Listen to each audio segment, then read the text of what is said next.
Setry ny fampianarana indray kosa dia atomboka amin'ny sehatry ny fanabeazana ny fampandrosoana eto amin'ny firenena.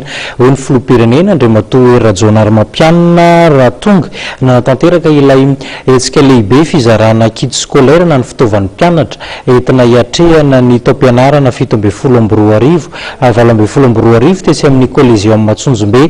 Voalanina ny mpianatra sy ireo tompon'andraikitra amin'ny fanandrefy amin'izany tesy amin'ny kianjan'ny Tsonjombe nanatanterana ity hetsika ity toy izao ny sary.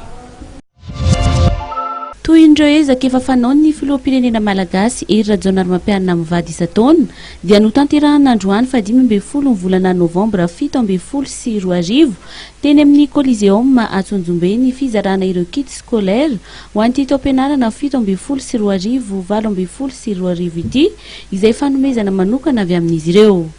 Kit scolaire miisa 9 no nozaraina ho an'ireo ankizy rehetra mpianatra eto amin'ny CEG eto Antananarivo renivohitra. Ho an'ireo mpianatra rehetra hanala fanadinana ao amin'ny Sisiko Atsimondrano, Avaradrano ary Ambohidratrimo. Tonga nanatrika ny fotoana androany teny toerana niaraka tamin'ny filohan'ny Repoblika, ny solon-tena maharitra ny PNUD eto Madagasikara, ny solon-tena maharitra ny OMS ary ny UNICEF.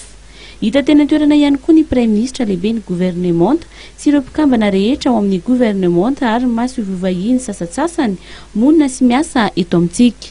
Fotoana zao hoy ny filoham-pirenena iaraha-mientana amin'ny fampandrosoana ka any amin'ireo ankizy zany no mila antomboka. Raha tia mpandroso ataona fanamby zao asa zao angeka fanetanana ny sehatra tsy miankina fanetanana ny isambatany olona tokonyolona rehetra anao zavatra zay teneniko teo hoe afaka manome kitapo anankiray ianao andana tero any amin'ilay ankizy le izy fa ivasa fampandrosoana fa aza miteny fotsiny hoe ary na manao an'izao manome fanakianana fa tsy fotoana ny fanakianana izao fotoana ny fampandrosoana izao zany ny ilain'ny firenena zany ny tokony arahana manao fanamby. Nanentana ireo ankizy andalatrany ny fitiavan-tanindrazana sy ireo soatoavina mahamalagasy ihany koa ny tenany ka ampiatra izany amin'ny fiainan'izy ireo andavanandro.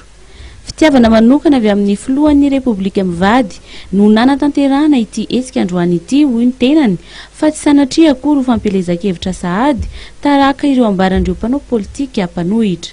Mbola manatanteraka somatsara ny adidy aman'andraikiny amin'ny mahafiloha azy ny filoha Hery Rajonarimampianina ary tafiditra indrindra ao anatin'izany andraikiny izany ny tahaka ny androany.